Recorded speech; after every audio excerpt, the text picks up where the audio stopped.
sunk an enemy destroyer and were sighted on the Hey team, this is Ripper here. Hope you guys are doing fantastic today. You got a really awesome video that's more about just like sit back and talk and just have a nice little chit chat. Before we begin, like, subscribe, bell button below. Thank you all for those who have supported the channel. If you'd like to be a part of what we're doing here, like to and hit that bell button below, and also leave some comments about anything good or bad that we're doing here. And I love improving. We're always learning, and we're building a great community here. At 2,000 subscribers, we're doing a premium DD giveaway.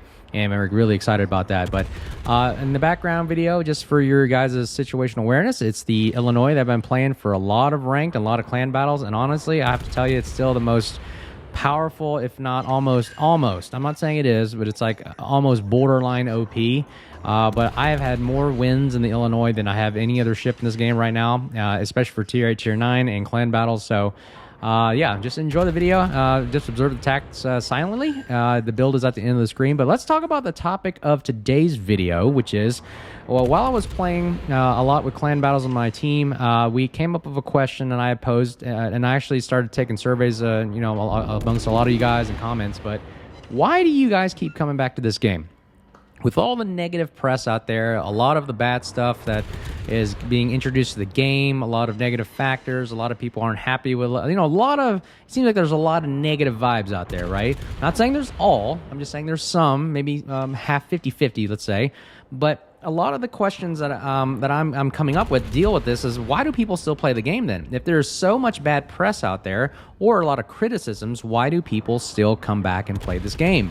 And I'll come up with a few topics, and you guys let me know what you think in the comments below. And if you have another reason that I've overlooked, please let me know. And there's another splash one, RIP back to 40 in the background there. And again, the Illinois, powerful ship.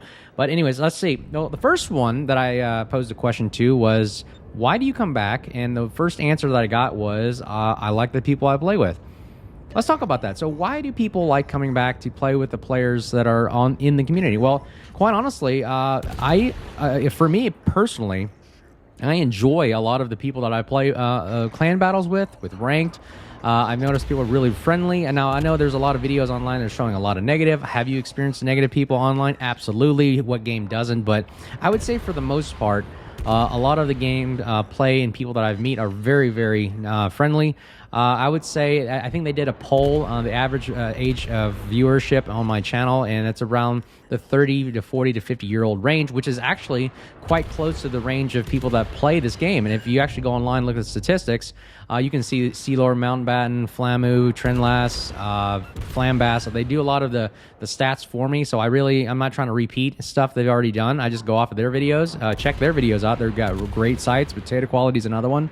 But the biggest one is the age range. The age range is, you know, I'm in my 40s, so honestly, playing with people in my age group is pretty common in this game, and it's just very, very enjoyable because you can relate with a lot more people. I don't think the demographic for younger generations is in this playstyle yet as much. I mean, there's Wild Legends, but they're not in the PC world of World of Warships. I don't think they have a very young, like I would say, teenager age group.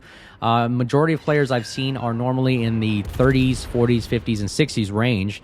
And honestly, the biggest one is, since I'm military, currently still in the military, I play with a lot of people that are in the military, a lot of Marines, a lot of Navy, a lot of Air Force, a lot of Army as well. So majority actually are Marines and Navy I've seen, because obviously it's a naval game, but there are other branches out there. But I've seen that a lot of military do play this game, and they very enjoy it. They share their stories. We talk a lot of little quirks here and there that we share, that military understands.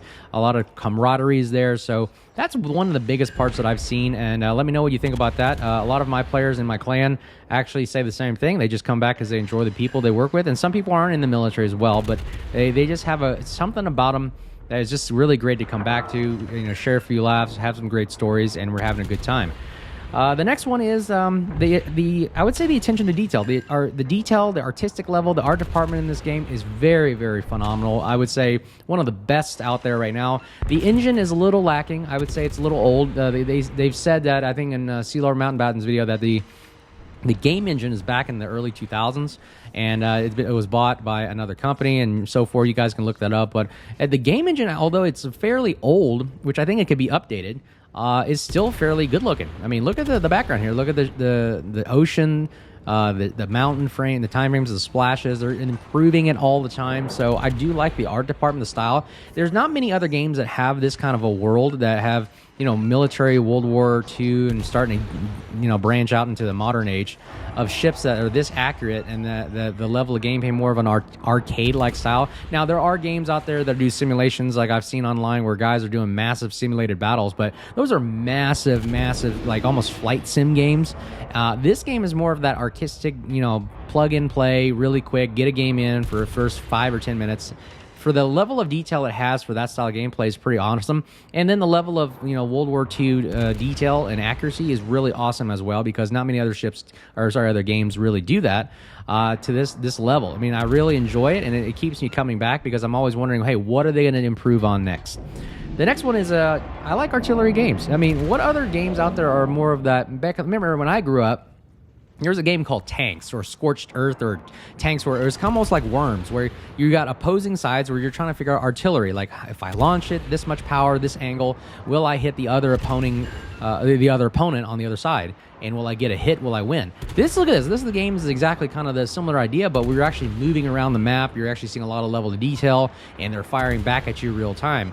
And this is that kind of, I would say, my next point is the brawling aspect. But just look at that. I'm just aiming by myself. I'm getting some satisfaction out of, oh, did I hit it? Did I aim correctly? He's moving, he's dodging, while I'm also dodging and moving and trying to mitigate my damage as well. That's part of the fun aspect as well. Not many other games out there that are like this for artillery wise, which leads me to the next point of brawling. What led me to this game is the brawling aspect. Let me know if you think there's still brawling nowadays. I would say there's much more reduced instances of brawling, but you get them sometimes in ranked and clan battles, so I do see them. They are still there. Kind of like in this match right here, you're about to see me go against this Pommern. I mean, I'm actually kind of duking out one-on-one with the Pommern here, and he's firing secondaries. I love the secondaries. The secondaries is what drew me to the game. To see a battleship with all guns blazing and all the crew and all hands on deck, everybody firing in a concentrated direction, it just looks really, really cool, and not many other games do that very well.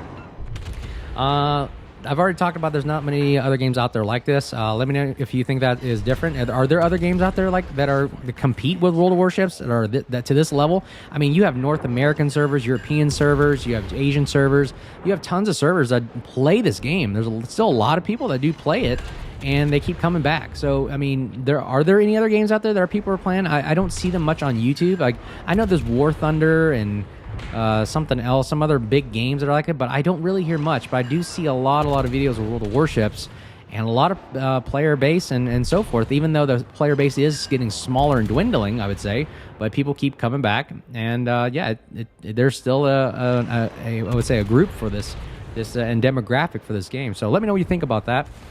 The other ones are the constant updates. I think they have updates every month, which is pretty rare for a lot of games. I mean, right now, this game is pushing 8 years old, right? I believe it came out in 2015, right? 2014, 2015, I think. I only played this game since 2019, so I've only been around for about 4 or 5 years here, but they do updates. I've seen it change drastically. I mean, look at carriers and subs and everything else. They keep introducing new ships, new content material, new game modes. So there is an aspect of it that keeps you coming back, because I wonder what they're going to do next, kind of mentality. You don't want a fear of missing out kind of sense. But, I mean, it seems like they're going kind of in the wrong direction, in my personal opinion. Let me know if I'm wrong there. Comment below.